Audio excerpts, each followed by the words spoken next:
Hello, students. My name is Lisa Acuna. I am the virtual librarian for Key West University, and today we are going to be talking about APA style citations, and we are going to be looking at the 7th edition of the APA handbook. So this is the edition that your professors require that you use as a student at KWU. So let's go ahead and get started.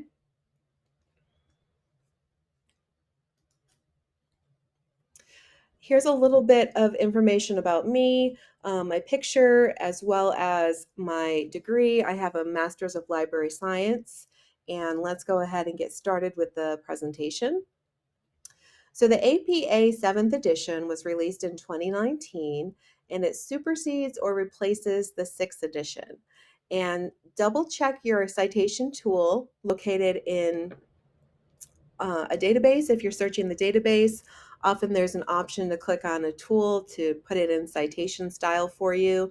So just make sure that it is putting the citation in the 7th edition instead of the 6th edition, and you might have to choose the 7th edition.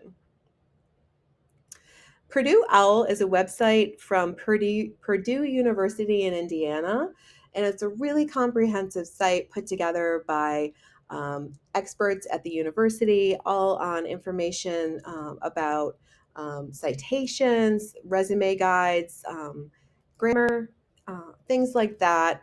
So I'm going to take a look at this site briefly.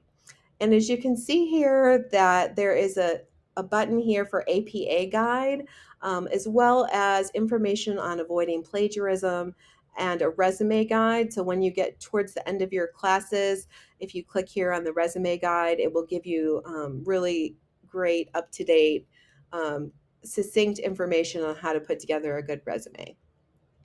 So I'm going to go ahead and click on the APA guide, and do note that it does say 7th edition here. Over on the left, if I click on general format, I can also type in a website. I'm going to type in the New York Times, and I'm going to click on the cite button. And it says one result found here. It's listing the website. And when you're doing research of any kind, it is important to consider your source's credibility. And it lists a number of questions here to ask about your source.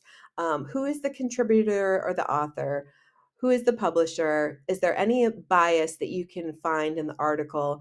How up to date is it? Has it been reproduced? Are there citations or about bibliography in the article? How relevant is it for your research purposes? What is the accuracy? Is it complete and comprehensive? And is it credible? So these are all questions that you want to ask when you do research.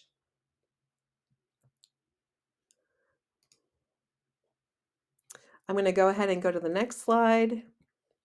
And paraphrasing and plagiarism are important topics. Paraphrasing is rephrasing information from an author by putting it in your own words. But when you're paraphrasing, you must be careful to avoid plagiarism, which is using someone's work as if it were your own. Even if this is done accidentally, you have to be very careful when you're citing sources that you are giving proper credit to the authors. So let's go ahead and go to the next slide. More on plagiarism. Plagiarism can be very serious, even if it's done unintentionally. There are some consequences that I've listed there. You might fail a class, or you might be expelled from a class as a very severe consequence of having plagiarized. So we want to avoid all of that. So I'm going to also show you a little bit later in this video a nice handout that Purdue University has put together on how to avoid plagiarism. Here are some basics on in-text citations.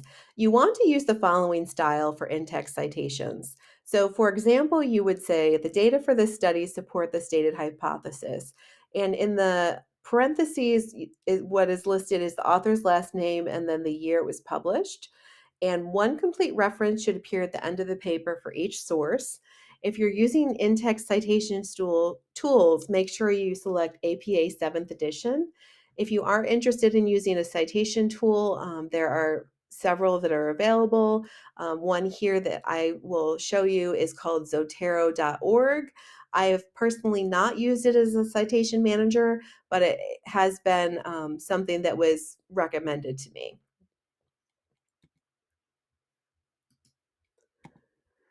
Here is two examples for the references page for a book and for a journal article. You want to list the author's last name and then the first initial, as well as the year that it was published, any title information, as well as the publisher. In addition, here you want to take a look at, for the second one, there are two authors listed, the title, as well as where it was published.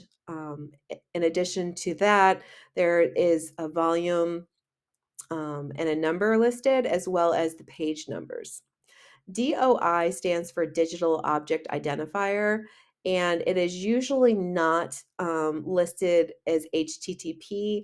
DOI is something that oftentimes is part of a references page, and we can talk a little bit more about what a DOI is and how to use it in a later video that goes into a little bit more depth about um, APA citations.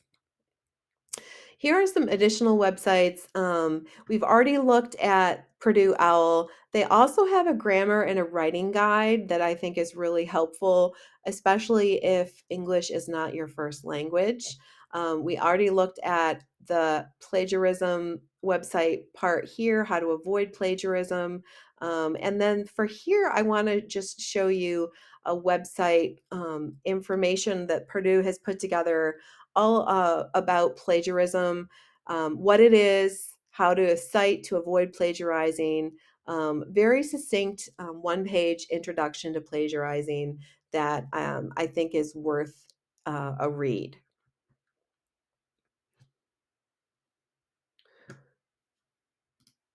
Okay, let's go to the next slide. If you need additional help, please feel free to reach out to me at lacuna@kwu.org. I'm always available via email. My goal is to respond within 24 to 48 hours after you've reached out. Again, do feel free to reach out to me with any questions that you might have.